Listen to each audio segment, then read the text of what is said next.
platform with the President Akufo-Addo and was responding to some LGBTQ questions during the adjoint press briefing. Let's take a quick listen to what she had to say and also what the President had to say, and then we will connect with the Honorable Sam George. This issue. And let me be clear about where we stand. First of all, for the American press who are here, you know that a great deal of work in my career has been to address human rights issues, equality issues across the board, including as it relates to the LGBT community. And I feel very strongly about the importance of supporting the freedom and supporting and fighting for equality among all people, and that all people be treated equally. I will also say that this is an issue that we consider, and I consider, to be a human rights issue, and that will not change. Ms. Young, so thank you for the question. First of all, we don't have any such legislation here in Ghana. A bill has been proposed to the Parliament of Ghana, which has all kinds of ramifications, which is now being considered by the Parliament. It hasn't been passed, so the statement that there is legislation in Ghana to that effect is not accurate. No legislation. The bill is going through the Parliament. It's going through the Parliament. The Attorney General has found it necessary to speak to the committee about it regarding the constitutionality or otherwise of several of its provisions, and the Parliament is dealing with it. At the end of the process, I will come in. But in the meantime, the Parliament is dealing with it. And I have no doubt that the Parliament of Ghana will show, as it's done in the past, one, first of all, its sensitivity to human rights issues, as well as to the feelings of our population, and will come out with a responsible response to the proposed. The legislation was a legislation that is being provided as a private member's bill. This is not an official legislation of the government, but it is one that has been mooted by a handful of private members. So we will see what the final outcome of it. But my understanding from the recent discussion I had with the chairman of the committee, the substantial elements of the bill have already been modified as a result of the intervention of the Attorney General. We will see what the final outcome will be, and that is the stage at which I will also have the opportunity to prevent. As far as the presence of Wagner is concerned, we're concerned about it. We made clear our concerns because, first of all, it raises the very real possibility, which is one that we need all of us on the region and the continent to be aware of, that once again our continent is going to become the playground for great power conflict. Because one group of people coming, whether they are an official or an unofficial group, all of us know the realities of what's going on. It's not very difficult for another group of people to say, there will come. And before you know it, the issues of concern to us, keeping our country and continent free of great power rivalry, will be a reality with us. So that's our major preoccupation.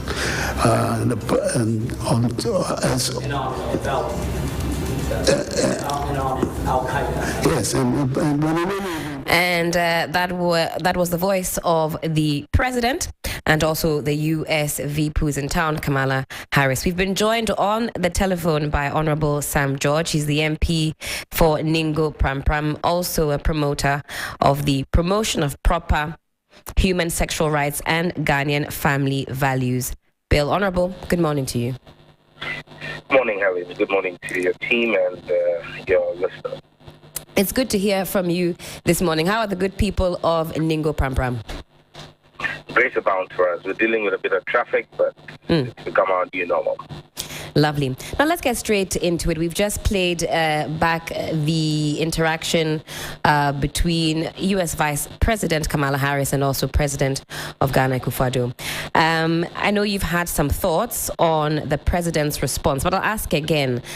From what you heard the President say, do you think that shows commitment to the promotion of proper human sexual rights and Ghanaian family values bill? Well, No, absolutely not. The president tried to run away from the bill, tried to say that this is not the government's official bill. This is a bill by a few private members. Trying to make excuses. This is like being part of a group of young boys who went to play football, and when the head teacher comes and asks you, you say, "Oh, I wasn't the one who asked us to go and play the ball. The ball wasn't mine. They only asked me to be in the goal for them." It was shameful to listen to the president try and, in so many words, distance himself away from the bill. No matter how hard he tries, the bill will land on his table after Parliament has approved it, and then we will demand a direct position from him, whether he will sign and give assent or not. Because I thought that yesterday presented a fantastic opportunity for the president to make it clear. He knows on certain terms, like President Rawlings before him had, like President Mills had, President Kufuor, President John Mahama. We expected him to have this fantastic opportunity to say that Ghana is a proud cultural nation. Our culture and tradition is non-negotiable, and we're refusing and objecting to cultural imperialism. But unfortunately, our president sought to pander to the wishes and whims of the opinions of the vice president. Now, you say the president was distancing himself from this proposed bill, or would you not agree that he was just merely stating the facts? He says the bill is with Parliament. Parliament is dealing with it, and we watch this space. That's essentially what I gathered from that. But you say, by saying that he distanced himself and missed an opportunity to categorically state his stance. We've had other presidents take a categorical stand when they've been presented with the same position. Yesterday, do you leave with a sense of where the president's position was? With his answer? Absolutely not. The president failed to state his position on the bill. Simple. Now let's talk about what the U.S. Vice President had to say. She says this is an issue of human rights, and the United States stance is unwavering. How does that make you feel, given that this bill is still in Parliament, there have been delays, and you're still waiting to see the way forward? Well, first and foremost, Kamal Harris's opinion is of no consequence here in Ghana. Our laws and legislation. Sam George, you say the U.S. Vice President's opinion is of no consequence to us. It's an opinion. Everybody has one. It's like a nose. It has absolutely. I think the Parliament of Ghana is going to be guided by the opinion of the Vice President of a country that is one of the biggest abusers of human rights on human rights. Please, let's get serious. You understand me? Like I said, barely 2 hours after Kamala Harris shared her unwanted and unneeded opinion on human rights, a Ghanaian woman, 28 years old, walked into an American classroom and killed 3 American children and 3 American teachers. Children's rights are human rights. Those teachers who were gunned down based on the senseless gun violence in America have human rights. What has she done in her country to ensure the rights of Americans? Does she have the moral rights and turpitude to talk to us or give a lecture on what constitutes human rights, when in her own country the rights of children and their teachers are being trampled and destroyed in such a manner? She's a woman of color. What has she done about the uncontrolled and unbridled attack on persons of color by white police officers in her country? So, and you say until these issues in her home country are dealt with, addressed, she has no right to comment on a bill that has been described as draconian, stepping on human rights, and so on and so forth. You have not taken the log out of your eye. You want to take the speck out of someone's eye. Tell me how allowing a man sleep with a man should be put as a serious issue on the same level as kids going to school, a parent sending their kid to school and not knowing if their kid will come back because there's senseless gun violence in the country. In her country, polygamy is illegal. Is it not the human rights of people who are polygamous to have multiple wives if their faiths allow them or their cultures allow them? Why are they jailing people for that? So it is the hypocrisy of the U.S. and the Vice President of the United States that we need to call out and say to them that, look, we are a sovereign nation, and it's just the sheer hypocrisy, the threats of sanctions. America is a coward nation. Because if Sam George, these are very strong words this morning. You say the US of A is a coward nation. Absolutely. Read my lips, hear my words. They're a coward nation. If they were not cowards, they would not be threatening African countries with sanctions over LGBTQ. When some of their biggest trading partners have actually imposed the death sentence on LGBTQ practitioners. So you mean, for example, their response to the Uganda? Let me land. America sells over $1 billion worth of military hardware to Qatar, the small country of Qatar. Yet, when Qatar made its stand known during the World Cup barely 5 months ago on LGBTQ, in Qatar, LGBTQ is punished by death. That's right. In Ghana, our bill is proposing maximum 3 years. In Qatar, it's by death. Why did the Americans, if they were not cowards and they were people of principle, why did they not say they will not take part in the World Cup and withdraw their men's football team? Why have they not threatened Qatar with sanctions? Why are they selling military hardware to Qatar? Saudi Arabia is one of America's biggest partners and trading partners. In Saudi Arabia, LGBTQ is punished by death. Why are they afraid of the Saudi Arabians? Because they are afraid of the amount of debt, the American debt that Saudi Arabia is holding. Why don't they go and threaten China or Russia? Russia has passed legislation on LGBTQ. Why are they not threatening them? So it is cowards and bullies who pick on people who they think are weaker, right, and try to push themselves on them. When I was cutting in, I wanted to find out if you were referring to Uganda, and I know the U.S. has recently made some pronunciations following. Absolutely, yeah, absolutely. Okay. Those threats are, like I said, rantings of cowards. Now, Honorable, the last time we spoke on this issue, you mentioned that the Attorney General, and I'm using the word that you use, was filibustering as concerns answering or getting involved with the passing of the Promotion of Proper Human, Sexual Rights and Ghanaian Family Values Bill. Do you have an update on that? Yes, post those comments, we met with the Attorney General. Okay. He's made his position known. He came with his memo, and we looked at the memo, and we made a point known to him that most of the issues he's raised in his memo have already been dealt with by the committee. Right. And so our meeting with the Attorney General lasted less than an hour because it was just a reaffirmation of all the issues that we had already dealt with the committee. And the Attorney General at the end of that meeting said he had absolutely no objection to the bill. He actually described the bill as a piece of legislation that was going to expand the frontiers of our legal jurisprudence. And so I think we're in a good place with the Attorney General. He was clear in his mind that he supports the bill as it is structured, and he said we're at liberty to even put that out. So okay, yeah, we're in a good place now. We're done with the Attorney General. All right, so all memos have now been looked at and have been cleared. Everything. The committee report is ready. All right. So can you speak to timelines? Will you be able to say when we can see some type of movement? That's at the pleasure of the committee chair. But the indication I have from him is that this week, before Parliament rises, he would be tabling the report of the committee. And if that happens, I do not foresee, given the exigency of time, that before Friday we can debate that report. But I believe that if we're able to lay that report before we rise, when we come back, I think sometime in June or July, then the debate on that report will happen. But I envisage that the report will be laid before Parliament rises on Friday. I take it that you haven't yet met with the U.S. Vice President then?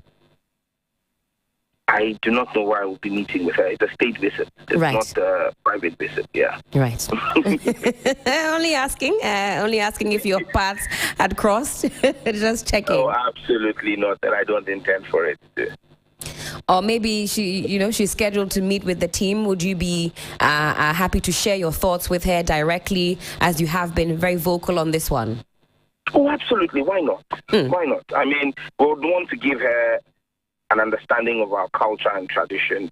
And I hear she's going to Cape Coast. That's right. I'm sure she's trying to reconnect with her roots and let her appreciate our cultural dimension. And also, as a member of Parliament from Ghana, I'm sure my team and I and the rest of my colleagues will also offer our support to help her craft legislation that will curb gun violence in the U.S. I mean, we're a committee of nations. We're willing to help the American Congress pass tougher laws on. We'll be able to share expertise with them on how to pass laws to curb gun violence in America, to save American children and American young people. That's interesting. You made the analogy. Say, remove the log in your eye. We also have a lot of issues here that deserve attention. But you say you have some ideas. And that's why, in the words of the venerable and late Professor John Evans Atamil, you see if he has them. No. In any case, let's move forward from that. And thank you for your thoughts on this one. Now that I have you on the phone, this is actually not on my agenda. I'm going rogue a little bit here. The happenings in your party, the aftershocks of Friday's event. It's not looking good, Honorable. What do you have to say? Well, I think that what happened on Friday was a shame. You can't put it in any other way. And I believe that as a minority MP, we owe our party, we owe the leadership, the rank and file, the base, and everyone, our presumptive flag bearer, John Dramani Mahama, a debt of apology for what you can only describe as a letdown. There is no justification for what has happened. The party, and I have been on record to say that my allegiance in Parliament is to the NDC first, and people took me on and said I wasn't a nationalist. But you see that today, everybody is coming back to the same point I made. Once the party has given a direction, you should tow it. That's exactly the point Tam George made 2 years ago. And Tam George was chewed alive in this country when I said that my first obligation was to my party. And people said that, why didn't I say Ghana? And I said, well, I'm in Parliament on the ticket of a political party. And my political party's desire is not at loggerheads or at parallel with the national agenda.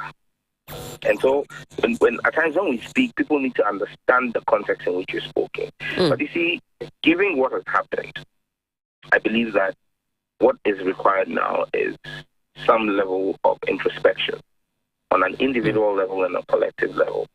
I am pained on several levels. I mean, I keep saying that I hold the unfortunate record of being the only member of Parliament after 275 in that chamber who has suffered the brutality of Brian Champon's thugs when he was at National Security, when the High House of West Walton happened. And for me, if for nothing at all, he at the very least should have been rejected, and our base and our party is livid. But you see, the national conversation must not just be about NDC and what is happening within the party. It must be about talking about the root cause of the problem. And the root cause of the problem is a reckless, intransigent president, Nana Danko Akufo-Addo, who is tone deaf to the demands of the Ghanaian people. We wouldn't even have had Friday if the president had had the sense of mind to know that the Ghanaian people are against an expansion of his government. Honorable, is that a cop-out? Would you say that's a cop-out? Because you have a mandate to check the executive. So it is not a cop-out. It is about holding people responsible. You didn't vote for the NDC to lead this country. 1. 2. Majority of Ghanaians did not give us a mandate to make appointments. When you go to the hospital and you are sick, you show symptoms, but the symptoms are not the sickness. The symptoms are a reaction of your body to the sickness. If the symptoms are treated, so take for example, you present at the hospital with high temperature and a fever. Right. That may not necessarily be what you are sick with. You're not sick, you're sick with malaria.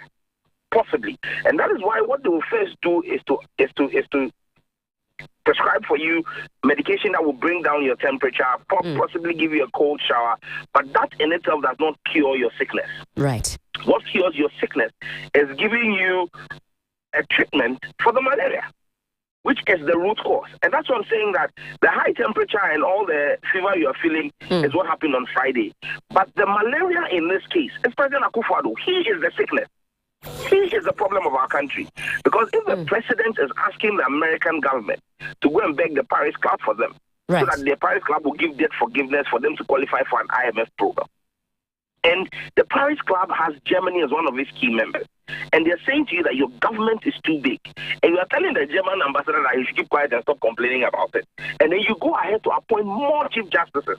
You go ahead to appoint more ministers. And then we say, let's forget about the man who did the appointment.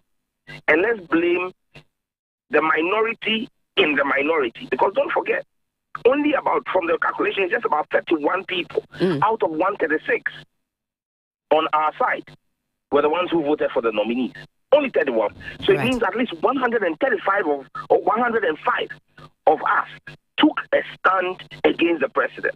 So it is unfair to make this about just the minority and forget about the man whose recklessness, first and foremost, has brought us to this place where we can't even qualify for a debt exchange, a debt relief program under the IMF. We don't qualify. We are now begging people to help us qualify. It's the first time in the history of Ghana. We've been to the IMF 16, 17 times.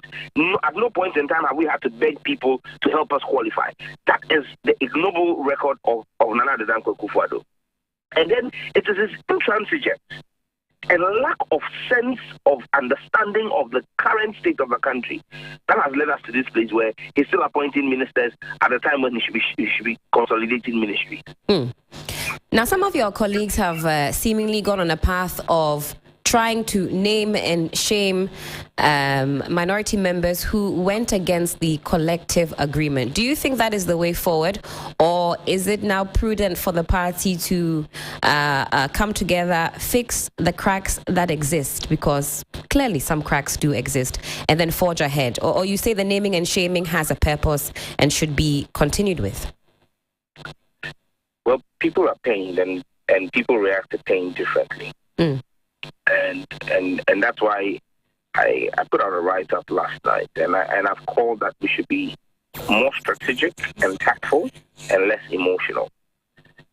If you have evidence of anybody voting for, why not name and shame them? I have no problem with that. You say name and shame. If you have evidence of anybody voting against the party's directive, why not? Right. Like I said, we are here on the ticket of the party, and so you can't run solo and independent when the party is taking a position. But again, my caution is not to throw the baby out to the bathwater, right? Because again, we're seeing the mode by which some kind of verification is being done. The question is, was that a communicated position? At what point in time was there communication to the caucus that take picture or video evidence? People on their own may have done so, but the question is, was there any such directive that was binding on members that you would say that anybody who failed to do that then is guilty? I hold the respectful view that it will be impossible for you to get at least even up to 101 or 105 who, per the calculations, voted for. You will not be able to get 105 individual, independently verified pictures, because not everybody who went in there took a picture. That's right. Because that was not the directive. So that's why I'm saying that if there is evidence of anybody voting against the party's decision, please, by all means, name and shame them. But let us be careful that we don't become overly emotional and throw the baby out of the bathwater. All right. Well, thank you so much for your time, Honorable. Thank you for speaking with us. Do have a pleasant day.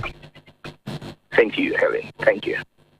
And that was Honorable Sam George, MP Ningo Pram, and he was speaking with us on the issues concerning the LGBTQ plus proposed bill, and also the issues concerning the NDC after the voting on Friday.